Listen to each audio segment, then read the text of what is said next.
چاہوں کہ اسلام کی عزت، اسلام کی شان، اسلام کا مقام یہ جہاد کے ساتھ منسلک ہے۔ اسلام پھلتا بھی ہے، اسلام پھیلتا بھی ہے، اسلام پھولتا بھی ہے، ترقی بھی کرتا ہے، اس کی اشاعت بھی ہوتی ہے۔ تو یہ جہاد کی چھتری کے نیچے ہوتا ہے۔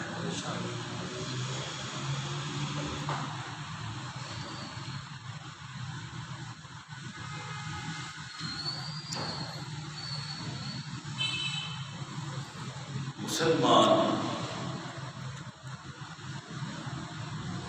جہاں تک ہم نے پڑھا ہے، اساتذہ سے سنا ہے،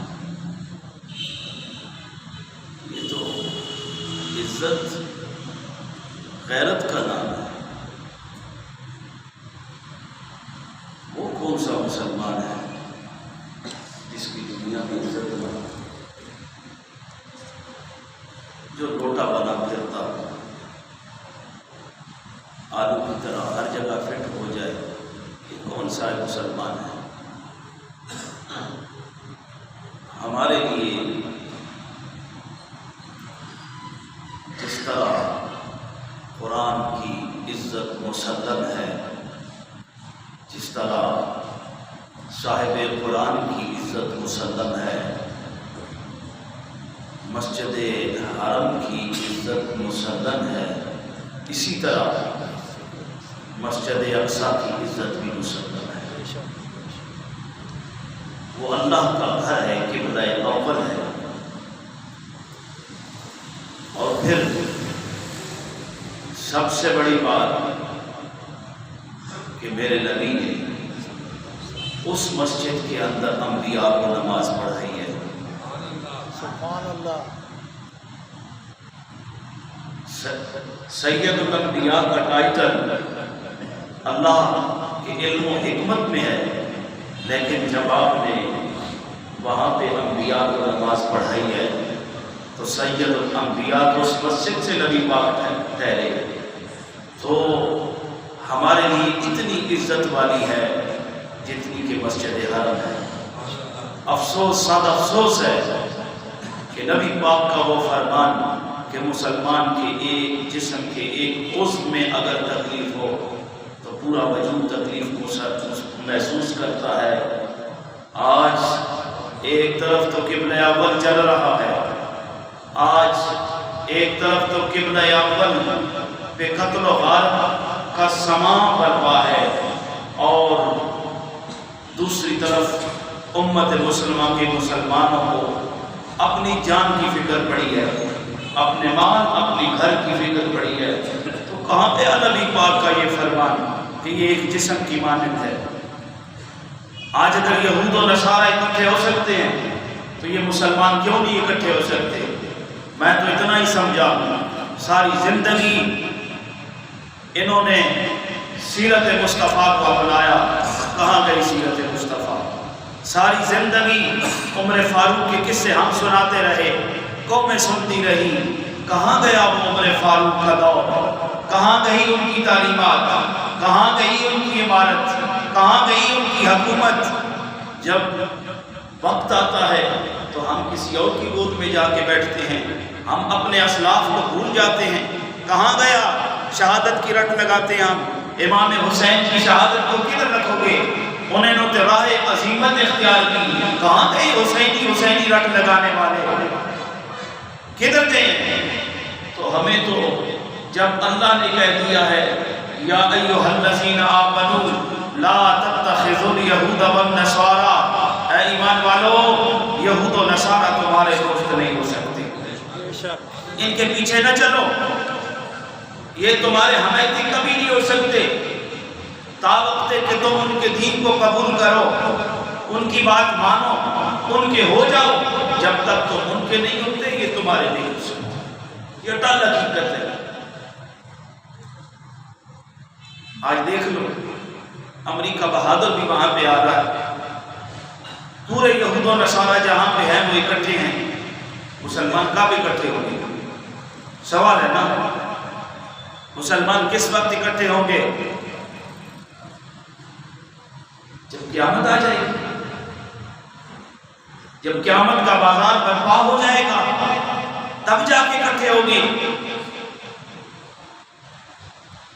اسلام امن کا مذہب، اسلام امن کا درس دیتا ہے۔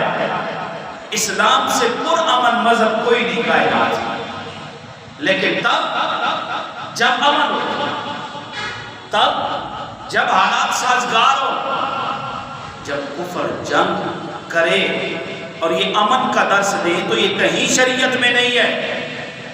وہی یہ ملا بات کر سکتا ہے جو حکومت کے ٹکوں پہ پلتا ہے، وہی پیر یہ بات کر سکتا ہے جو مرید کے نذرانوں پہ نظر رکھتا ہو، وہی سیاسی یہ بات کر سکتا ہے جس خبیث کو قوم کی فکر نہ ہو، فقط اپنے بدن کی فکر ہو۔ نا، میں نے پہلے عرض کیا ہے، آپ دیکھ لیں جس ملک نے بھی ترقی کی ہے، جو بھی سپر پاور ہے وہ لڑتا رہا ہے۔ روس کو دیکھیں، اب تک امن میں نہیں آیا۔ امریکہ کو دیکھیں، اب تک امن میں نہیں آیا۔ یہ یہودی الو کے پٹھے جو اسرائیل بنائے بیٹھے ہیں، یہ جب سے انہوں نے یہاں پہ قدم رکھا تب سے یہ لڑتے جا رہے ہیں، اور وہ ایٹمی پاور بن گئی۔ عرب کے حکمران عیاشیاں کرتے رہے، پیسہ اکٹھا کر کے یورپ کے بینکوں میں رکھنے والے ان خبیثوں کو کیا پتا کہ حکمرانی کیا ہے؟ انہوں نے صرف اپنے پیٹ کے سودے کیے، وہ بھی ان کے ہاتھ میں نہیں آتا۔ آپ دیکھ لینا قذافی کا کیا اثر کیا ہے انہوں نے، امریکہ بہادر نے۔ صدام حسین کا کیا اثر کیا؟ ان کے جو پیسے ان کے بینکوں میں تھے وہ بھی انہی کے حوالے ہو گئے۔ ہمارے حکمران بھی جب حکمرانی چھوڑتے ہیں بوریا بستر لپیٹ کرتے چلے جاتے ہیں، جو بھی بڑے منصب کا جاتا ہے چلا جاتا ہے۔ مولو کے پٹھو، حکمرانی تم ہمارے اوپر کرو، مزے تم ہمارے خون سے کرو، اور پیسہ لپیٹ کے تم باہر چلے جاؤ۔ یہ کہاں کی انسانیت ہے؟ ملک کا چیف آف آرمی اسٹاف ہے، ملک کا وزیر اعظم ہے، ملک کے راز ہیں اس کے پاس، ان کے تو ایسا قانون ہونا چاہیے کہ ملک سے مر جائے ہی نہیں۔ قوم کس حالت میں ہے، اور ہم امن کے درس دیتے رہے۔ کیا یہودی اکٹھا ہو سکتا ہے تو مسلمان اکٹھا نہیں ہو سکتا؟ سبحان اللہ۔ جاؤ، کفر اکٹھا ہو سکتا ہے، یہ تو میرے نبی کا فرمان ہے۔ ایک وقت آئے گا تم وہاں کا شکار ہو جاؤ گے۔ صحابہ نے پوچھا کیا ہماری تعداد کم ہو جائے گی؟ میرے نبی نے فرمایا کم نہیں ہوگی، تم مال کے پیچھے لگ جاؤ گے، تم دنیا کے پیچھے لگ جاؤ گے۔ آج مسجد میں بھی پلاٹ کی بات ہے۔ مسجد کو تو آخری جس کے پاس 4 جماعتیں پڑ جائیں، کوٹھی اچھی بن جائے، کار آ جائے، سیاست میں قدم رکھ جائے، مسجد میں تو وہ اپنی مرضی سے نماز پڑھتا ہے، اور جس کے پیچھے آ کے اس کو تو وہ گھٹیا ترین مخلوق سمجھتا ہے۔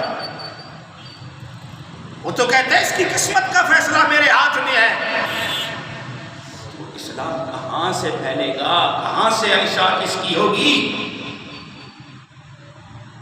ہم نے تو ہمیشہ غیروں کے علامہ بناتے ہیں، ہم نے ان کی تابعداریاں کی ہیں جس سے ساری زندگی مساجد کے ممبر و محراب پہ ابو بکر و عمر رضی اللہ تعالیٰ عنہما کی ہم سنتے سناتے رہے ہیں، اور اقتدار کہیں ایک بھی ستاون ممالک میں ان کی تعلیمات کا نہیں۔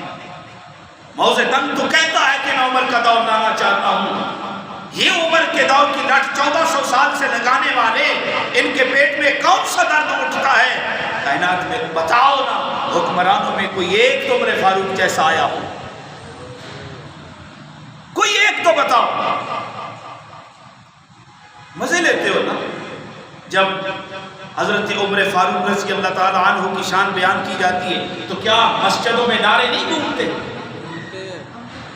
ابو بکر صدیق رضی اللہ تعالیٰ عنہ کے اقتدار کی بات ہوتی ہے تو مسجدوں میں نعرے نہیں گونجتے؟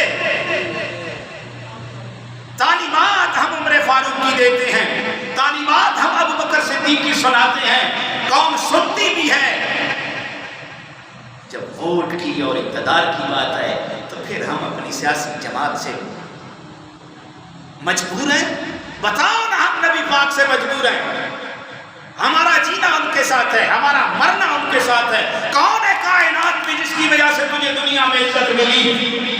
ورنہ بتا نا، تیرے تو دروازے پہ لکھا جاتا تھا رات کو تو نے یہ کرتوت کیے ہیں۔ کون ہے جس کی وجہ سے کل تیری قبر جنت کے باغوں میں سے باغ بن جائے گی؟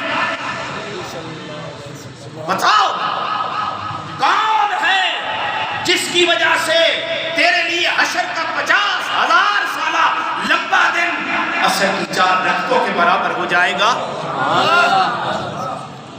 بتاؤ نا، کس کی شفاعت سے، کس کے کہنے پہ، کس کے پکار پہ رب تمہیں جنت میں داخل کرے گا؟ جس کے کہنے پہ رب جنت کے دروازے کھولے گا، جس کے کہنے پہ رب تمہاری مشکل کو آسان کرے گا، قیامت کے دن جب کوئی تمہاری بات سننے کے لیے تیار نہیں ہوگا، آدم سے لے کر عیسیٰ علیہ السلام تک ٹولیاں بن کے تم آتے رہو گے، اگر کوئی اس وقت بھی تمہاری مشکل کا سہارا بنے گا، تمہاری مشکل کو آسان کرے گا، تو میرا اور تیرا آقا محمد رسول اللہ ہے۔ ابو بکر و عمر کی حکومت کے علاوہ بتاؤ نا، ان سے زیادہ نبی کو کون پیارا ہے؟ اگر نہیں ہے اور ہے بھی کوئی نہیں، ایمان و یقین بھی یہی ہے کہ نبی کو اگر پیارے ہیں ابو بکر، عمر، عثمان، علی رضی اللہ تعالیٰ عنہم ہیں، سبحان اللہ، تو پھر ہمیں چاہیے۔ میں مثال دیتا ہوں، مجھے پتا ہے بعض بھائیوں کو عقل کی کمی کی وجہ، علم کی کمی کی وجہ سے میری بات سے تکلیف بھی ہوتی ہے۔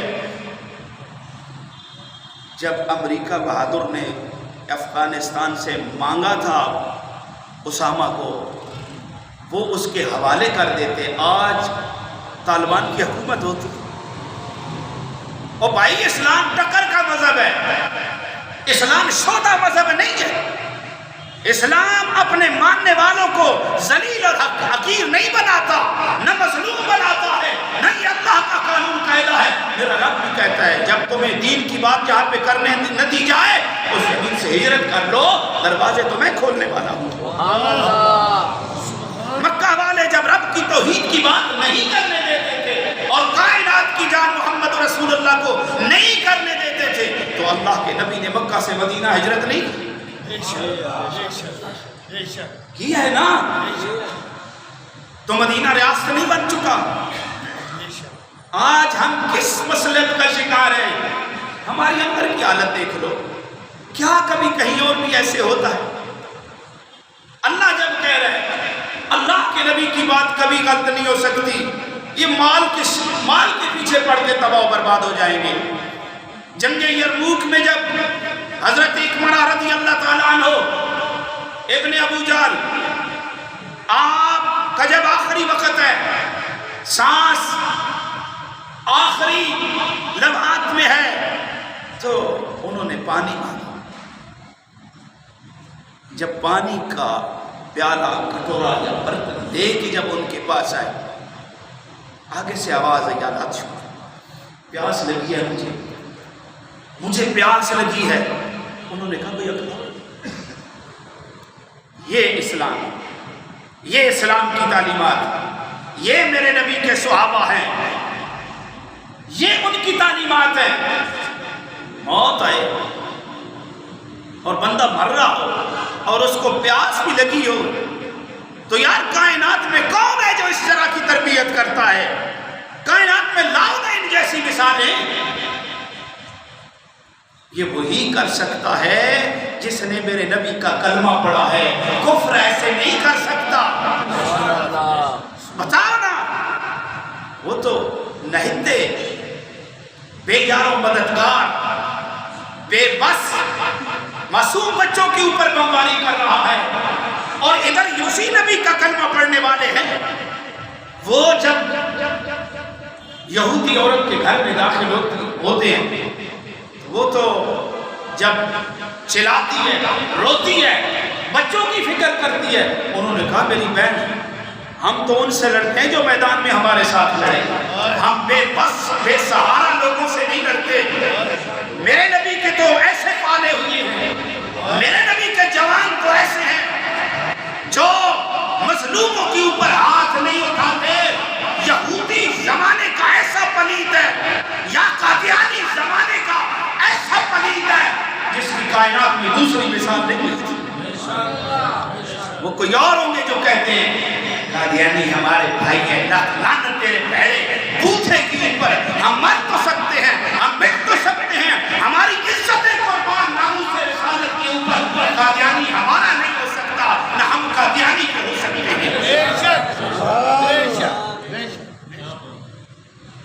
ہم اس کے ہیں جو ابو بکر کا ہے, ہم اس کے ہیں جو عمر کا ہے, ہم اس کے ہیں جو عثمان کا ہے, ہم اس کے ہیں جو علی کا ہے, 1,24,000 صحابہ کا ہے رضی اللہ تعالیٰ عنہم. خدا کی قسم ہم ان کے غلام بھی ہیں, ہم ان کے نوکر بھی ہیں, اور ان کے نوکروں کے ہم نوکر بھی ہیں. ہم تو ایسے ہیں, ہم تو ایسی تعلیمات کو ماننے والے ہیں. یہ ظلم و ستم, یہ جبر, یہ ناانصافیاں, لاقانونیت, یہ ہمارے نزدیک کچھ معنی نہیں رکھتی, نہ ہم ان کو مانتے ہیں. مجھے پتا ہے میرے بھائی بیچ میں لکھنے والے یہ تو مجبور ہے, انہوں نے تو تنخواہ دینی ہے, اور تنخواہ دار کبھی کسی کے سامنے بول نہیں سکتا. جس کا کھا, وہ کہتے ہیں نا جس کا کھائیے اسی کے گیت گائیے. یہ اوپر والا ناجائز قبر بھی تو ان سے مانگ کے کھاتا ہے, وہ کسی سے مانگ کے کھانے والا کیا بات کرے گا, کسی کا تابعدار کیا بات کرے گا دین کی. یہی تو وجہ ہے ملا یرغمال ہے اس ملک کے اندر, اس کی یرغمالیت کی وجہ سے دین بھی بس ہوتا چلا جا رہا ہے. پیر ہے تو وہ بھی مرید کے ٹکوں پہ پلنے والا. نہ سورما جب نبی کے ناموس کی بات ہوتی ہے, ختم نبوت کی بات ہوتی ہے, تو حکومت کے پردے میں کھڑا ہو جاتا ہے, اور ساری زندگی تو اور تیری ذریت نبی کے نام پہ پلتی ہے, نبی کے نام پہ تم نذرانے آنکھیں کرتے ہو, تمہیں بات پڑتی ہے. اس کی عزت کی بات آئے تو پھر اس کے پردے میں بیٹھو, پھر مزہ آتا ہے. تو صاحبوں یہودی ہمارا نہیں بن سکتا, اٹل ہے. اللہ نے سب سے زیادہ قرآن میں جس قوم کا رگڑا نکالا ہے وہ یہود و نصارہ. یہودی یہ اللہ کے گستاخ ہیں, انبیاء کے گستاخ ہیں, ہمارے کدھر بن سکتے ہیں. ظالم قوم ہے یہ, ظالم رگڑا کر کا نکلے گا. یہ اب جو آکسفورڈ کی پڑی ہوئی ناجائز روحانی ذریت اس دور میں امن کا درس دے رہی ہے, ان کے بوتھے بند ہونے چاہیے. یہ اپنا علم, اپنے فلسفے, اپنے گندے غلیظ بوتھے کے اندر رکھیں. اسلام اگر اوپر ہے تو جہاد کے نام سبحان اللہ. یمن تو دیکھ لیا کیا قصور ہے ان کا. ساری زندگی یہ ملا ایران پہ بکواس کرتا رہا ہے. سب سے پہلے امریکہ کے سامنے تو وہ آیا ہے. انہوں نے ساری زندگی قوم کو لڑانا سیکھا ہے. آج دیکھ لو, خدا کا خوف کرو, اس قوم کو ایک ہونے دو, جڑنے دو ان بیچاروں کو. ساری زندگی ٹھیکہ مسلمانوں نے اٹھایا ہوا ہے, یہود و نصارہ کی تابعداری کرتے رہیں گے, ان سے مانگ کے اپنی قوم کو پالتے رہیں گے. کچھ کرو. مسلمان تو مکہ سے بے سر و سامانی کی حالت میں نکلتے ہیں, مدینہ میں اپنی ریاست بنا لیتے. صحابی شہر مدینہ کو چھوڑتے ہیں. اگر صرف دعاؤں سے بات بنتی نا تو خدا کی عزت کی قسم بتا نا تو اپنے ایمان سے, مکہ سے بڑھ کر اور مدینہ سے بڑھ کر کوئی اور جگہ ہے دعا کی قبولیت کی؟ سبحان اللہ. بتاؤ. مکہ جس کے ذروں کی قسمیں بھی رب قرآن میں کھاتا ہے, حرم ہے میرے رب کا. مدینہ حرم ہے میرے نبی کا, جہاں پہ رب کی جنت, اور جنت کے لیے سارا رب نے جنت ننگی کر کے سجا کے قدم مصطفیٰ پہ رکھ دی ہے۔ میرا عقیدہ یہ بنا، جہاں پہ میرا نبی چلتا جائے، جہاں پہ میرا نبی گھومتا جائے، جہاں پہ میرا نبی پھرتا جائے، وہی جنت ہے۔ جنت تو ادھر ننگی پڑی ہوئی ہے، بتاؤ نا۔ میں اللہ کی عزت کی قسم کھا کے کہتا ہوں، خدا کی قسم، دعا کو قبول کرنے کے لیے، دعا کی قبولیت کے لیے اگر کوئی سرزمین ہے تو مکہ اور مدینہ سے بڑھ کر سبحان اللہ کوئی نہیں ہے۔ لیکن وہ صحابہ کہاں سے چلے، اولاد بھی چھوڑی، مال و دولت بھی چھوڑا، خاندان بھی چھوڑا، گھر بھی چھوڑا، اور کہاں ہے مدینہ پاک اور کہاں ہے یہ علاقہ خیبر پختونخوا۔ یہاں پہ صحابہ آئے، جنگیں لڑی۔ ایک دو مزاروں میں تو میں پچھلے ہفتے میں ہو کے آیا، صرف اس لیے گیا ہوں کہ میرے نبی کے اور خدا کی عزت کی قسم، جب تھوڑا سفر رہ چکا تھا نا یہاں سے روڈ تک، تو میں چل رہا تھا، میرا ایمان بھی گواہی دے رہا تھا کہ واقعی میرے نبی کے اصحاب کی عزت مسلم ہے، دل بھی یہ صاف ہو رہا تھا۔ تو انہوں نے سب کو چھوڑا۔ یہاں پہ تو پیسے آ جائیں، ہیں جی، موت آئے تو میں مروں مدینے میں، 4 ٹکے آئے تو نکمے تو یورپ میں پڑھ کے جائے، یورپ کے چکر کو تو لگائے، میں نبی کی نعت پڑھتا ہوں، میں یہ کرتا ہوں، جب 4 ٹکے آ جائیں تو تیرا رزق یورپ میں ہو۔ یہ کون سا دغا ہے، یہ کون سی دجالیت ہے؟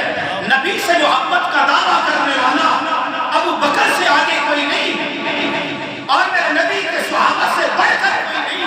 انہوں نے بھی اس دین کی اشاعت کے لیے تھرے نبی کو چھوڑا ہے، مشن نبی پہ کام کیا ہے، مشن نبی کے لیے میرے نبی نے خود روانہ کیا ہے۔ سبحان اللہ۔ تو یہاں پہ ابو بکر اور عمر رضی اللہ تعالیٰ عنہما کے نام کے چسکے لیتے ہیں، جب اس کی باری آتی ہے تو پھر کہیں اور ہمارا قدم بڑھتا ہے، پھر ہم مجبور ہو جاتے ہیں۔ خدا کی قسم ان حالات میں کبھی قوم ترقی نہیں کر سکتی، بالکل نہیں۔ یہ تو جب ہمارے اوپر حالات بنائے جا رہے ہیں، لکھو بھائی، کھول کے لکھو میری باتوں کو، ہم تیار ہیں، خدا کی قسم مرنے کے لیے بھی تیار ہیں، نبی کی ناموس پہ مٹنے کے لیے بھی تیار ہیں۔ ساری زندگی ملا میرے سمیت اس قوم کے چندوں پہ پلا ہے، تو اگر اس قوم کے چندوں پہ پلا ہے تو پھر کچھ اس کو بھی غیرت ہونی چاہیے نا، اس قوم کو بھی نبی کا دین صاف کر کے بتائے۔ کون سی، جب میں گھر آیا تھا تو میرے رب نے، میرے باپ نے مجھے گاڑیاں دے کے بھیجی تھی، میرا تو آج بھی گھر کوئی نہیں، میرا تو آج بھی گھر کوئی نہیں بابا، میں تو 2 وقت کی روٹی کا بس اس دنیا میں حقدار ہوں، قبر تک، اس لیے کہ دل سے تہیہ کیا ہے اس منبر پہ جب بیٹھوں گا تو نبی کی بات کروں گا۔ میرے نبی نے کہا یہی جہاد ہے، 3 قسم کا جہاد ہے، زبان سے بول، مال سے بول، جان لگا، مال لگا، اور تیری زبان اگر کھلے تو حق پہ کھلے۔ عزتیں کاروں سے نہیں بنتی، عزتیں کوٹھیوں سے نہیں بنتی، عزتیں خاندانوں سے نہیں بنتی، عزت اگر تو نبی کا غلام بن جا، میں رب کی قسم کھا کے کہتا ہوں، رب تجھے یہاں میں بھی عزت دے گا، قبر میں بھی بات تیری سنی جائے گی، حشر میں بھی بات تیری سنی جائے گی۔ جنت تو ہے ہی نبی کے غلاموں کے لیے۔ آنا میرے نبی کا بن کو تو دیکھنا۔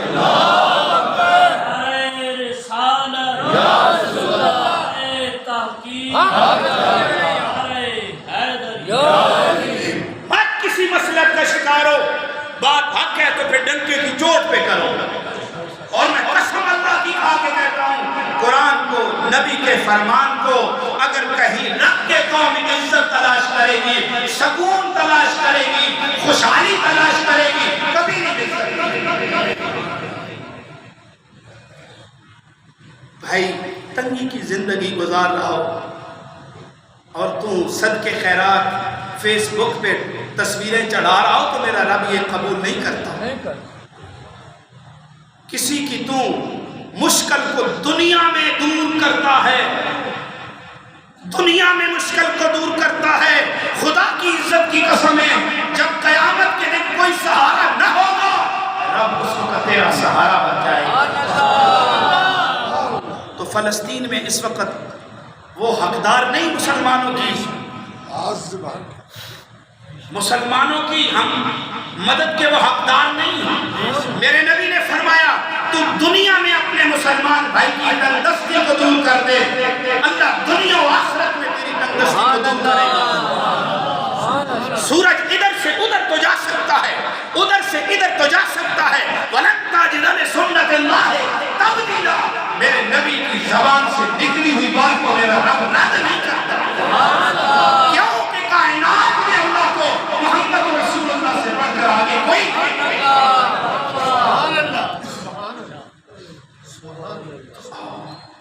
خدا کا خوف کرو، اللہ سے ڈرو، مسلمانوں ایک ہو جاؤ، ایک ہو جاؤ، ورنہ رسول اللہ کا فرمان ہے تمہاری ہوا اکھڑ جائے گی۔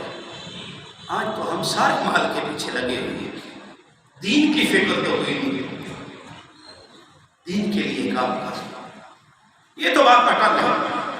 اسلام اگر پھیلے گا، اسلام اگر بڑھے گا تو یہ جہاد کے ساتھ ہے، اور یہ اسلام پنجواں رکن ہے جہاد اسلام کا، جس کو پس پشت یہود و نصارہ کے کہنے پہ ختم کیا جا رہا ہے۔ مسجد کا ملا جو ساری زندگی دین کے نام پہ کٹا بنتا رہا، اس منبر پہ پچھلے 5 سال کیا پچھلے 15 سال سے جہاد کی بات نہیں کرتا۔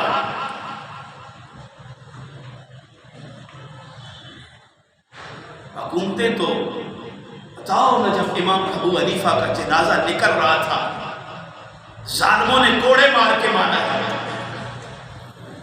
میرے امام کا جب جنازہ نکل رہا تھا، جنازہ اٹھایا تو 5 بندے تھے، جس کے جنازے میں 10,000 تیرے چیف جسٹس جیسے اس کے جوتوں پہ قربان جائے، 10,000 مفتیان اسلام اس کے جنازے میں، علماء کی تو بات ہی کوئی نہیں تھی۔ ہمارے بڑوں کے ساتھ تو یہ سلوک کیا ہے۔ امام بخاری کا کیا قصور تھا جب اس کا ملک سے در بدر کر دیا گیا؟ میرے نبی کے نواسے امام حسین کا کیا قصور تھا جب وقت کے حکمرانوں نے بے دردی سے میرے نبی کے خاندان کو دباؤ برباد کیا؟ کیا قصور تھا امام کا؟ یہی قصور تھا کہ وہ نبی کے دین کی بات کرتے تھے۔ جزاکم اللہ خیرا، جزاک اللہ۔